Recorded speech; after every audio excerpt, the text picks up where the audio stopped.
சிறுநீரக மாற்று அறுவை சிகிச்சை முறைகேடு தொடர்பாக நியூஸ் தமிழ் அம்பலப்படுத்திய நிலையில் இது தொடர்பாக விசாரிப்பதற்காக குழு அமைக்கப்பட்டிருந்தது. அந்த குழுவின் தரப்பிலிருந்து விசாரணை மேற்கொள்ளப்பட்டு அறிக்கையானது அளிக்கப்பட்டிருக்கிறது.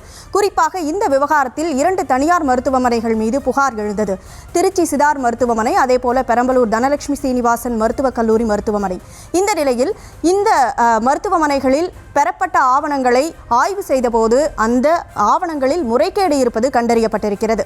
இந்த சூழலில் தற்போது நம்முடைய செய்தியாளர் துரைசாமி அந்த தனியார் மருத்துவமனையில் ஒன்றான பெரம்பலூர் தனலட்சுமி சீனிவாசன் மருத்துவமனையின் முன்பகுதியிலிருந்து இணைந்திருக்கிறார். அவரோடு தற்போது பேசலாம். துரைசாமி, வணக்கம். குறிப்பாக அந்த தனலட்சுமி சீனிவாசன் மருத்துவக் கல்லூரி ஹாஸ்பிட்டலில் டாக்குமெண்ட்ஸ் எல்லாத்தையும் ஆய்வு செய்யப்பட்ட போது அதில் ஃபோர்ஜரி நடந்திருக்கிறது தெரிய வந்திருக்கு. அது மட்டும் இல்லாமல் இதில் நிறைய அதிகாரிகள் சம்மந்தப்பட்டிருக்கிறதும் கண்டுபிடிக்கப்பட்டிருக்கிறதா அந்த அறிக்கையில் குறிப்பிடப்பட்டிருக்கு. ஸோ எப்படி இந்த டாக்குமெண்ட்ஸ் எல்லாமே ஃபோர்ஜரி பண்ணாங்க, இதில் சம்மந்தப்பட்ட அதிகாரிகள் மேலே இப்போ வரைக்கும் என்ன ஆக்ஷன் எடுக்கப்பட்டிருக்கு?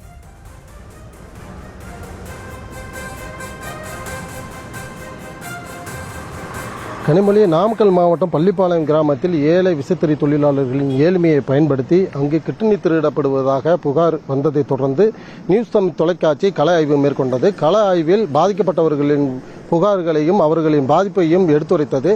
பாதிக்கப்பட்டவர்களின் புகாரை தொடர்ந்து தமிழக அரசு விசாரணை குழு அமைத்தது.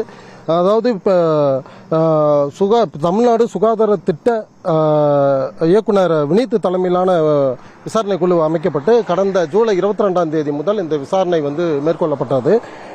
விசாரணையில் திருச்செங்கோடு வட்டத்திற்கு உட்பட்ட பகுதியிலிருந்து சிறுநீரக கொடையாளர்களின் தொடர்பான விண்ணப்பங்கள் மற்றும் கோப்புகள் ஆய்வு செய்யப்பட்டதில் மேற்கண்ட விசாரணையில் மனித உறுப்பு மாற்று சட்டத்திற்கு முரணான சான்றுகள் பெறப்பட்டும் தனியார் மருத்துவமனைகள் தவறான முறையில் சான்றுகள் சமர்ப்பித்தும் நெருங்கிய உறவினர் அல்லாத உயிருள்ள கொடையாளர்களின் பணத்திற்காக தரகர்கள் மூலம் உறுப்புகளை பெற்றதும் சட்ட நுணுக்கங்களை தவறாக பயன்படுத்தி சில இடங்களில் மனித உறுப்பு மாற்று அறுவை சிகிச்சை மேற்கொள்ளப்பட்டதும் தெரிய வந்தது.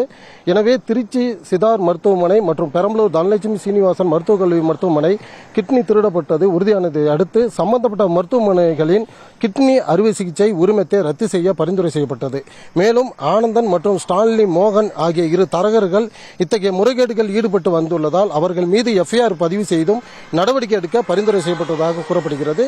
முறையான பரிசீலனை செய்து ஆவணங்களை மாவட்ட குழுவிற்கு சமர்ப்பிக்காமல் மனித உறுப்பு மாற்று அறுவை சிகிச்சைக்கு ஒப்புதல் வழங்கிய அலுவலர்கள் மற்றும் பணியாளர்கள் மீது ஒழுங்கு நடவடிக்கை மேற்கொள்ள உள்ளதாகவும் தெரிவிக்கப்பட்டுள்ளது. மனித உறுப்பு மாற்று அனுமதி சான்று பெற்றுள்ள அனைத்து மருத்துவமனைகளிலும் உடல் உறுப்பு தானம் பணத்திற்காகவோ அல்லது வேறு தவறான நோக்கத்திற்காகவோ வழங்கப்படக்கூடாது என்ற பதாதைகளை கண்டிப்பாக வைக்க வேண்டும் என்றும் பணத்திற்காகவோ அல்லது வேறு பலனிற்காகவோ மனித உறுப்பு மாற்று வழங்கினால் சட்டப்படி கடுமையான தண்டனை வழங்கப்படும் என்ற அறிவிப்பு பலகைகள் அனைத்து மருத்துவமனைகளிலும் கண்டிப்பாக வைக்கப்பட வேண்டும் என உத்தரவிடப்பட்டுள்ளது. இந்த அறிக்கையின் அடிப்படையில் 2 தனியார் மருத்துவமனைகளிலும் சிறுநீரக அறுவை சிகிச்சைக்கான உரிமம் ரத்து செய்யப்படும் என தெரிகிறது. கனிமொழி,